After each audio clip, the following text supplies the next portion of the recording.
Muy bien, nuestra siguiente ponente. Eskerrik asko, gure urrengo izlaria Almudena Almudena Castro da. Piano jolea da, divulgatzaile zientzialaria eta liburu bat idatzi du. Pitagorasen bizitza disafinatua. Zergatik romantikoek zioten amor pixka bat Newtoni. Eta ostadarraren liburu zera hitz egingo dugu.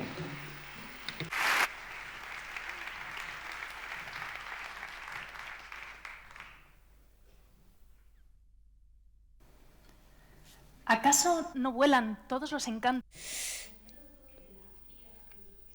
Filosofiak esan ditu esan guztiak egan jartzen. Behin, zeruan egon zen odei hartza ikaragarria testura bada. Las comunes. La filosofía. Filosofiak ebakiko ditu aingero baten egoa. Konkestatu egingo ditu arauarekin eta lerroarekin. Ustu egingo du airea mamuetatik eta gainera hor estadarra ekarriko du. Hauek dira behar bada John Keatsen bertso ezagunetako bat zientziari buruz idatzi denak eta ez dira oso atseginak egia esan. Diodan bezala John Keatsek idatzi zuen 1819 eta izaki bizidun bati buruz hitz egiten du lamia bat emakumea dena gero suge bihurtzen dena, baina hemen Keatsek ez digu filosofia hitz egiten. Baizik eta entretenitu egiten da pixka bat Newtonen teoria optikoa larrutzeko. Eta aurretik leporatu gomintzion odei ostadarrari kendu egin ziolako bere ezaugarri polit guztiak. Eta gainera urte batzuk geroago, bertso hauek idatzi ondoren, beste poeta batzukin batera eta bere lankide batzuekin batera, brindis bat egin zuen honela eginez, topa egin zuen Newtonen osasunena eta nasmen ator dadila matematikatera. Okerrena da, Keats etzela bakarra, horrela pentsatzen. Romantizismoan, iraultza zientifikoak ikaragarri aldatu zuen jendeak mundua ikusteko zuen modua. Eta pentsolari romantiko askok errua egozten zuten zientziari esaten zuten naturaren magia suntsitu egiten zuela, manipulatu egiten zuela. Hau da, automata hotz bihurtzen zuela. Hau noski generalizazio bat da. Poeta askok laudatu zuten zientzia. Eta gainera zientzilari batzuk, Humboldt adibidez, romantizismoaren ikur bihurtu ziren. Eta literaturgile asko inspiratu zituzten. Egia da romantizismoak pixka bat kritikatu zuela arrazionaltasunaren azpimarratze hori industrializazioak ekarri zuena. Eta batzutan zientzia margotzen zuen artefakto erredukzionista gisa. Mundua aurkezten ziguna zerbait mekanikoa balitz bezala non emozioak ez zuten lekurik. Baina hori horrela alda. Benetan zientziak edertasuna ondatzen du Keatsen eta beste poeta garaikide baten iritziak behar bada ez du horremesteko garrantzirik. Baina badu bere zentzua. Gaur arteari buruz eta zientziari buruz pentsatzuko dugun modua sustraitu egiten da garai honetan. Hau da, arteari buruz dugun pentsamendua eta manejatzen ditugun balio estetikoak gutxienez maila popularrean lan artistiko bat epaitzen dugunean erromantizismotik dator. Eta askotan gu manejatzen dugun estereotipoa dator hortik. Hau da, guk dugun ideia hori. Hau da, zientzialariak estatua hotz balira bezala. Sutsuki egia jazartzen dutenak. Bueno, hemen badakit zientzialarian zale handiak zaudetela, baina adibidez badago matematikaren estereotipo batez, disiplina hotzak balira bezala, eta bere sustraiak ondoratzen dituzenak hain zuzen ere erromantizismoan. Nire nerabe zaroan ideia honek nahiko erakarri ninduen. Normalean niri zientzia eta zenbakiak muitzea ekuazio betetik bestera ez zitzaiden oso erakargarria iruditzen. Eta horregatik balantzaren beste aldera eraman ninduen, punkiekin arte derrak ikastera. hau da, sormenezko ideal hori sortzea bere sustreiak ondoratzen dituena erromantizismoan. Eta bigarren, karrera batean sartu nintzenean fizikan izugarri harritu ninduen, aurkitzeak fizikariek esaten zutela, ze polita den askoz ere alaitasun handiagoarekin arte edertako irakasleak baino.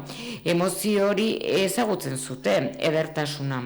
Geroago aurkitu nuen fizikari askok eta Nobel saridun askok, ze askotan diskurtsoetan ateratzen da gai hau, asko interesatu direla kuestio estetikoei buruz, eta askotan adierazi dute ze emozio sentitzen duten matematikak aurkitzen munduan. Hau da, errealitatearen zati bat aurkitzea matematikaren bitartez. Edertasun hau, noski ez da zentzumenetatik sartzen, ez da edertasun bisuala.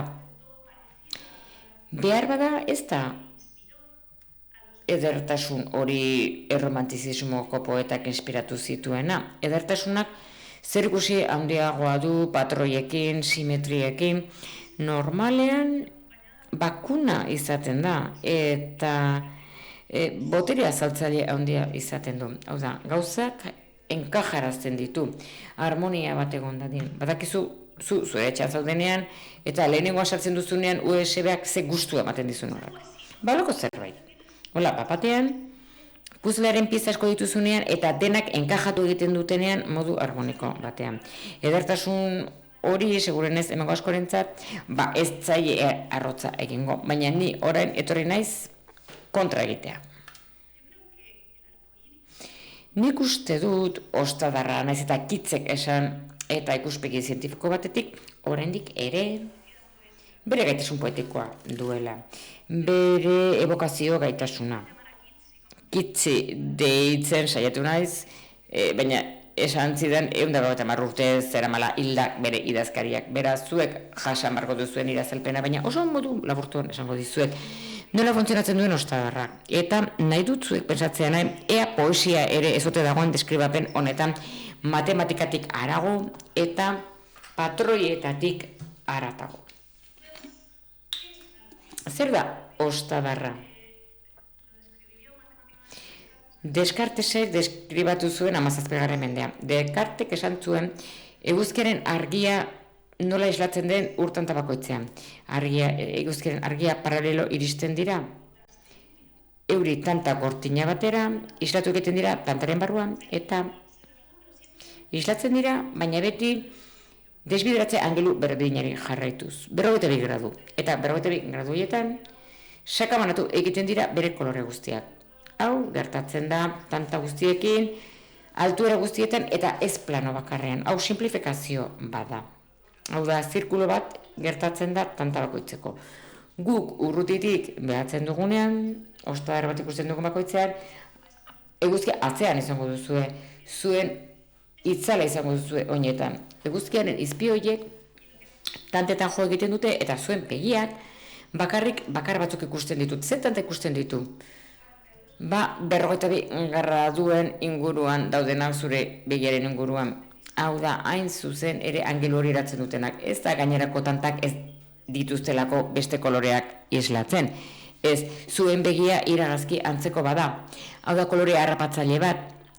Eta bakarrik gelditzen da distiran ari diren tanta batzuekin. Ze ederra den hori. Horrek esan nahi du, ostadar guztiak likidoak direla. Ur kortinak direla zuen begien aurrean erortzen. Eta guk ikusten ditugun ostadar guztiak gainera bakarra dira. Hau da, bakoitza jaiotzen da eta heltzen da kliskada batean bakarrek. Bakoitza dago begiratzen duen begiaren barrua. Eta horixe etorri naiz kontatzera, espero dut konbentzituko zintuztela. Azalpen batek ez diola poesia kentzen, ez dimentsio poetikoetan ere ez diola edertasuna kentzen azalpenei. Eta gustatuko litzaidake esaldi batekin bukatzea. Feynmanen esaldi bat esan zuen. Poetek esaten dute zientziak edertasunak kentzen diela izarrei.